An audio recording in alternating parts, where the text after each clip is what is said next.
The following are extracts from the diary of my great-great-granduncle who served in the United States Marine Corps during the Philippine-American War. Doing research on him, his records say he was dishonorably discharged from the Marine Corps due to drunkenness. Reading through these entries, I think I understand why he turned to the bottle during his last year in service. I can still remember the baby's cries. I can still remember the sight of the mother going around the village carrying her injured child, begging for help. The baby was a goner. We all knew that. With one arm ripped off by a bullet and blood spilling everywhere, it was a miracle that the baby still had enough energy to cry. The baby was strong, I gotta hand that to him, but no strength was enough to save him. The bullet that struck him was a stray one, fired from an insurrecto from the jungle during the first attack they made since our arrival the day prior. It occurred early today, at dawn, while most of us and the villagers were still asleep. Firing wildly at the village, the insurgents' volleys managed to miss our pickets, as well as us Marines sleeping in the flimsy huts that passed off as our barracks. We were lucky, but the kid was not. Moments after his mother searched the village for help, the baby's crying stopped. I feel sorry for the poor kid and mother, but there was nothing that could be done. They were simply unlucky. A funeral is to be held tomorrow, and the captain wanted some of us Marines to help in the ceremony. We hope to show the villagers that we were on their side and win their respect by assisting in their traditions. However, the village suggested that it would be best for us to stay away from the funeral. He told the captain that the mother and some of her relatives were angry at us, blaming us for her child's death. She thinks that if we weren't here in the village, then the insurrectos would never have attacked and fired that bullet that killed a child. The village leader feared that our presence in the funeral would have caused some sort of fight between us and the family. Hearing this frustrated the captain, but he relented, although not before muttering how ungrateful the locals were for the protection we were giving them against the wandering Ladrones. So far, it seems that our stay here has started out badly. I was out at the picket line last night when I heard movement in front of me. Just behind some bushes, there was someone there. Immediately, I pointed the rifle towards the direction of the noise and fired.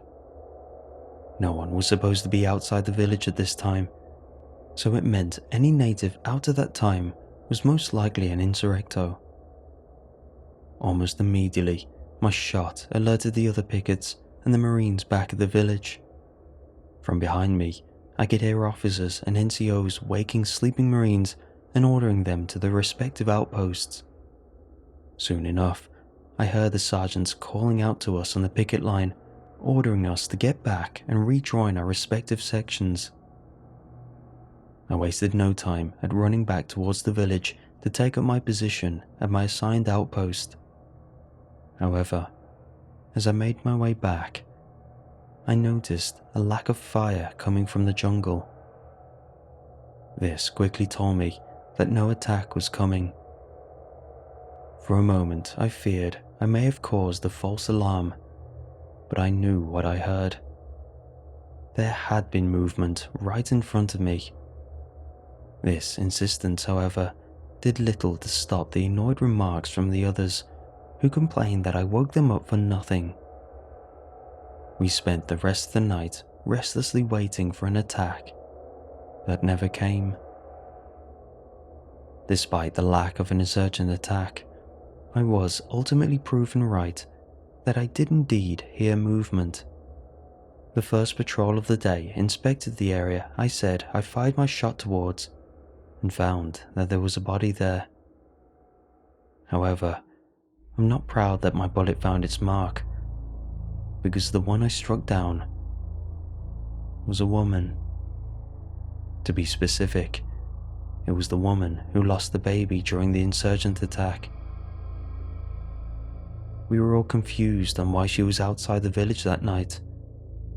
To make things even more confusing, it was later found out that she had dug out her child's grave, leaving it empty. The officers speculated that the woman was planning to join her husband, who was an insurrecto, and that she brought a dead child with her so that they could bury him in the mountains. I'm not fully convinced by this. One of my friends, who was on the patrol that saw her body, told me that she fell in a way that looked like she was going back to the village, not away from it. He also said that her clothes and feet were muddy, as if she had just come back from the mountains. This, combined with the fact that they couldn't find the corpse of a child with her when she fell, tells me that she went to the mountains with the body and came back without it. I don't know what this all means, but it makes me feel uneasy thinking about it. Garrison life in this village has been peaceful these last couple of days. Compared to the last fishing village we were assigned to protect, where we were attacked almost nightly, our stay out here has been calm, with no insurgent attacks occurring after the first encounter we had with them. Most of the boys are happy about this, but I personally find it strange. These islands are filled with angry natives who want nothing more than for us to leave.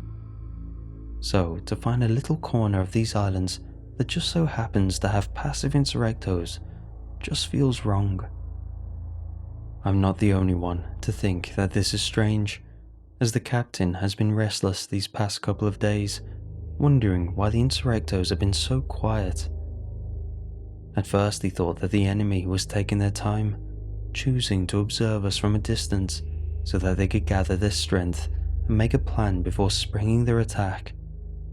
He says that an army garrison on another island had stayed in a village that they thought was peaceful, but once their guard was down, the insurrectos and the villagers rose up and massacred each one of them. He doesn't want us Marines to meet the same fate, so he increased security at our little outpost, doubling patrols around the village and making sure that there were always 2 Marines guarding our barracks at night. However, our patrols of the surrounding jungle confused us more, as they seemed to show that there had been no recent insurgent activity near the village. Normally, footprints of insurrecto scouts would be found at the village outskirts, but here, there were none. So this either means the insurrectos here were better at covering their tracks, or that they're just not trying at all. If it was the latter, then why? It didn't seem like them to leave one of our garrisons untouched or unobserved. Lieutenant Miller, one of the glory hunting officers of the company, believes the lack of insurgent activity reveals that the enemy is weak in this area. He thinks that the insurrectos in charge of these parts are either few in number, few in weapon, sick with dysentery, or all of the 3. Because of this, he believes that it's the perfect time to strike before the insurgents could resolve their issues. Rumor is that he suggested to the captain that a strong expedition should be sent out to hunt for the insurgent camp and eliminate them. I can't say I approve of this idea, but that's just because there's a high chance that the captain will task Lieutenant Miller with such an operation. With me being part of his platoon, then that means I would end up marching through the hot and muddy jungle, deep within insurrecto country, praying that none of those feral natives was hiding behind the thickets with a rifle pointed at me. Patrolling the nearby jungle outskirts of the village was already bad enough, but heading straight to enemy territory definitely brings higher risk. I'd rather be stuck here doing menial tasks such as watching the villagers plant rice or inspecting their fishing boats for contraband, than go out there actively hunting for them.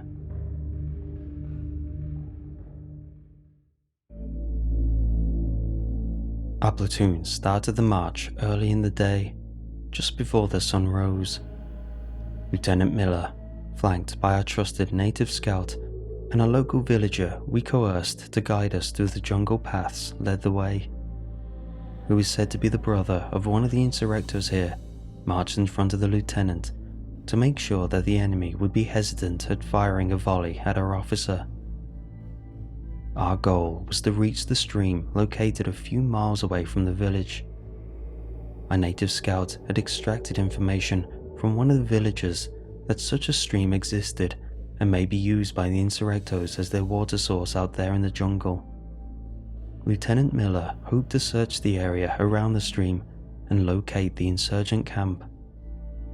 As expected, the march was difficult, with narrow, slippery paths all along the way.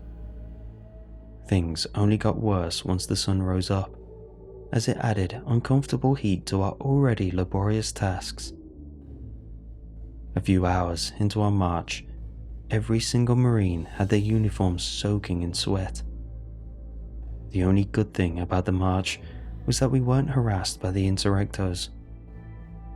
We took a couple of quick breaks along the way, but eventually, at around midday, we reached the stream. Making sure that the area was clear, we took another quick break to regain our energy and refill our canteens before beginning the search for the insurgent camp. Splitting up into 3 sections, I ended up being the one led by the lieutenant himself. Deciding to go upstream, he led us along rocky terrain flanked by thick jungle. With every step, I feared that the insurrectos would ambush us. We kept quiet as we made our way, trying to listen to our surroundings while looking for any sign of the enemy. I don't remember how long it took, but we eventually found something. It was not what any of us were expecting. Laying by the stream was a native, unmoving and lifeless. From what I initially saw, I noticed that his clothes were stained in blood. Cautiously, we approached, wondering if this was an ambush. However, after a few minutes of silence, Lieutenant Miller decided to move up towards the laying native. We followed close behind him. Once the lieutenant stood by the body, a sergeant divided us, with one group led by the sergeant spreading out to form a picket around the area, while the other group stayed by the lieutenant. The fallen native was an insurrecto. There was no doubt about that. With him being deep in the jungle, and with a revolver nearby him, we knew that he was our enemy. But the way he died is what attracted our curiosity. Being there next to Lieutenant Miller, I saw the native's clothes and skin had tear and scratch marks, while his stomach was gutted open, entrails chewed on and spread all over. To me, it seemed like some wild animal with sharp claws and teeth attacked him and began opening his stomach and eating his internal organs. It was a gruesome sight, and I had to do my best to keep my composure as I stood there. We all thought that the insurrecto was attacked by a jungle animal. What animal it was, we weren't sure, but I feared we could be its next victim. For a moment, I gave a short prayer, hoping that whatever animal that attacked him was no longer hungry. We stayed there for a while, debating amongst ourselves what type of animal could have done that to the insurrecto, when the sergeant who informed the picket line called out to the lieutenant. "Sir, one of my men found the enemy camp," he called out. "It's just behind the bushes, over here." With that, everyone quickly drew out our rifles and double-timed towards the sergeant.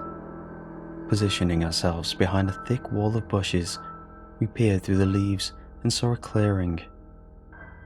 On that clearing was a small camp, with huts, some scattered crates and sacks, and, to our surprise, deceased insurrectos.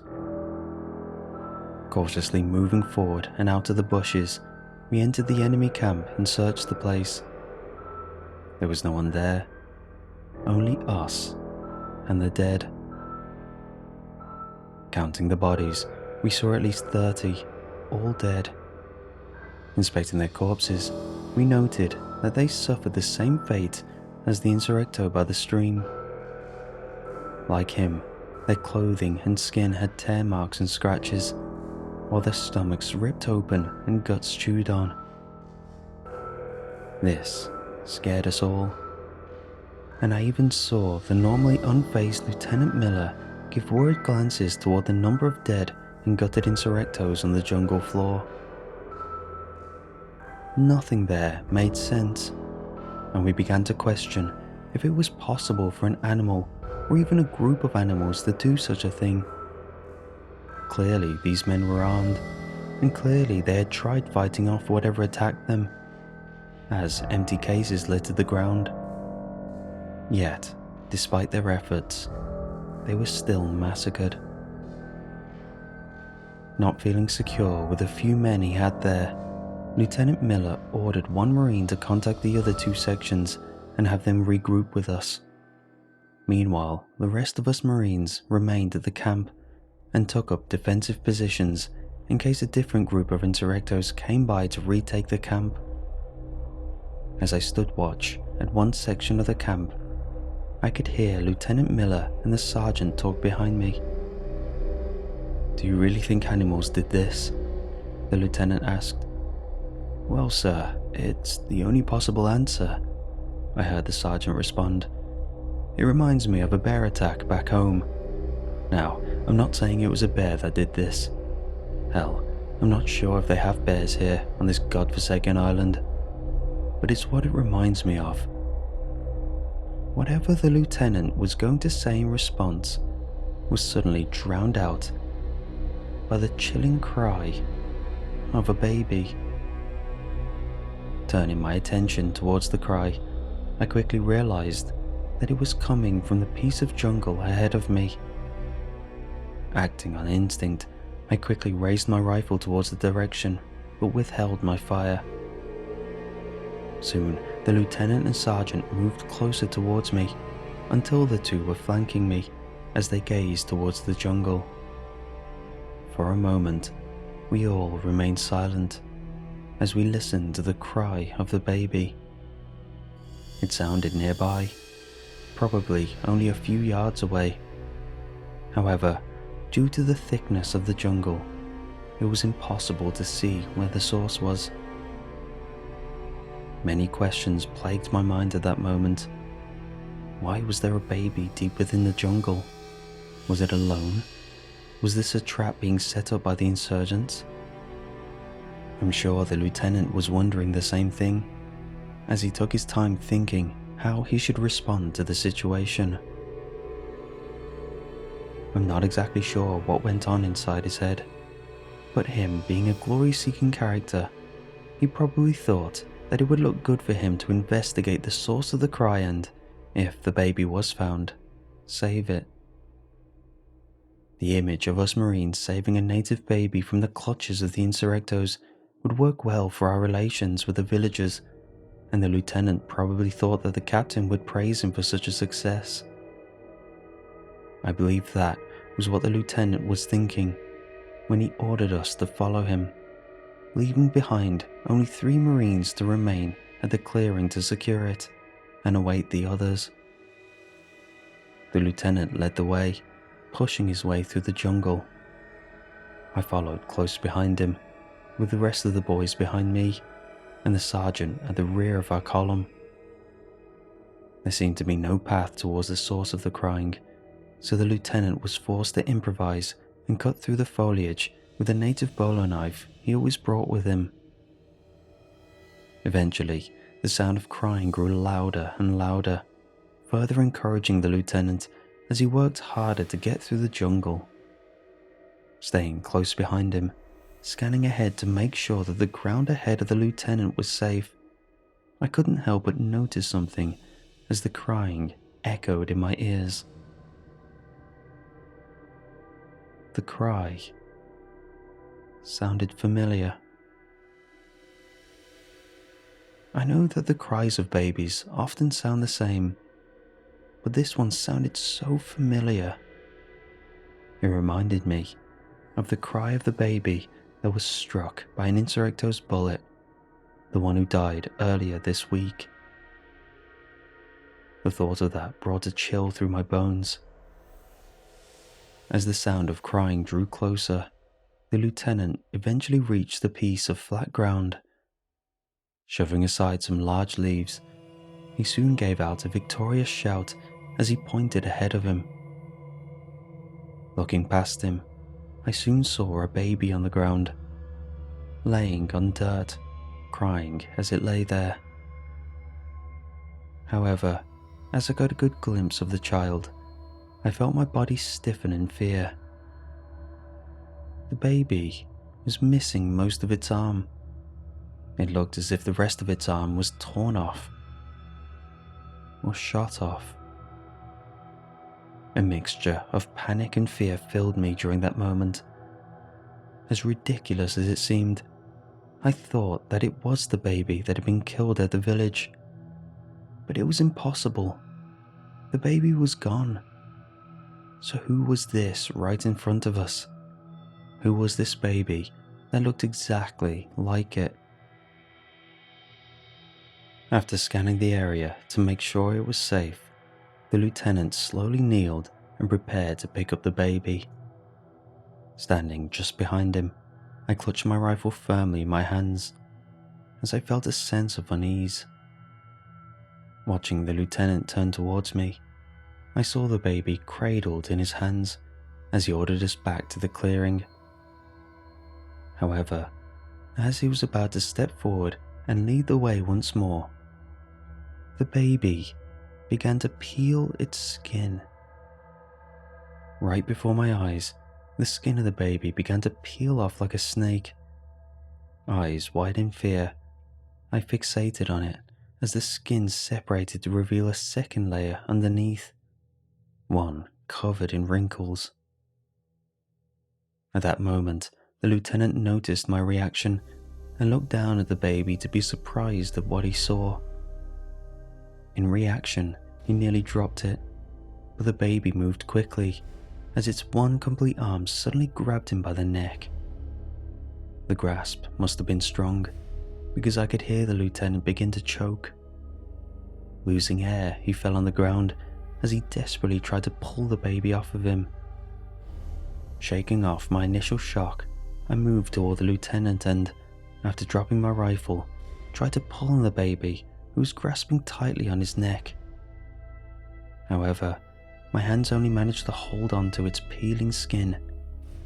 When I pulled, I ended up pulling his outer skin, completely removing it and revealing fully what was under. It was no baby. It was a monster. Hiding behind an innocent toddler's skin was a creature that I could only describe as a wrinkly beast with dry skin, pointy ears, bloodshot eyes, and disproportionate legs. It was ugly and small. Yet, although its size was that of a baby, its hands had long claws, while its mouth had teeth as sharp as a bayonet. It looked deadly, and it quickly proved that when it tore into the lieutenant's neck with its teeth. Going wild, it used its teeth and claws to ravage the lieutenant, as he was helpless to fight it off. Soon enough, he stopped struggling, but this creature continued to tear through his body, moving his attention away from its neck and switching its focus to his stomach, which it tore open with ease. Backing away quickly, I soon realized that the rest of the boys had their rifles trained on the creature, but none of them fired. Even the sergeant just stood there, unable to give orders. I'm not sure if it was because of the shock of what they saw or the fear of hitting the lieutenant earlier as he struggled, but whichever it was, none of them fired, and now the lieutenant was dead, body being consumed by a creature of nightmares. as the sound of the creature snarling and tearing through flesh echoed in the jungle. For a moment, it remained like that. Then, the sound of babies crying erupted from above us. Looking up at the trees over our heads, I saw a dozen of those terrible creatures hanging on the branches, staring at us with hungry, bloodshot eyes. What occurred next happened so fast, and I remember myself screaming as creatures jumped on us and fell on top of many of the boys. I don't know how I got lucky, but I managed to avoid one from dropping directly on top of me. Instead, he fell hard on the ground. Before I could recover, I gave it a hard kick, sending it flying towards a nearby tree. Looking around, I saw men fighting for their lives, struggling to fend off the creatures that were clawing and gnawing on them. Remembering what happened to the lieutenant, and realizing that there was no way to get that creature off once it was on you, I decided not to stay any longer.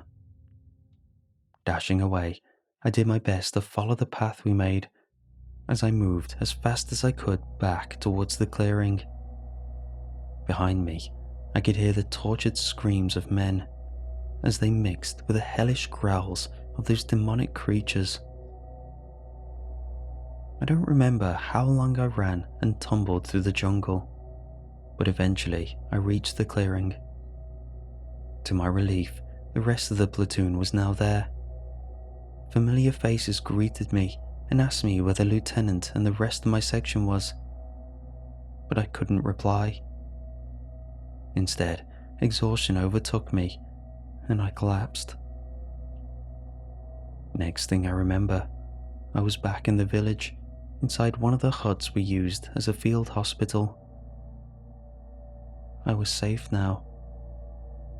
I later learned that out of all of the men in my section, I was the only one that survived. The captain asked me what had happened, and I told him what I remembered, but he gave me a strange look, and I knew that he didn't believe me. I can't blame him. I wouldn't have believed my story either if I didn't see it with my own eyes. I have few friends left here. Most think I have lost my mind due to the encounter.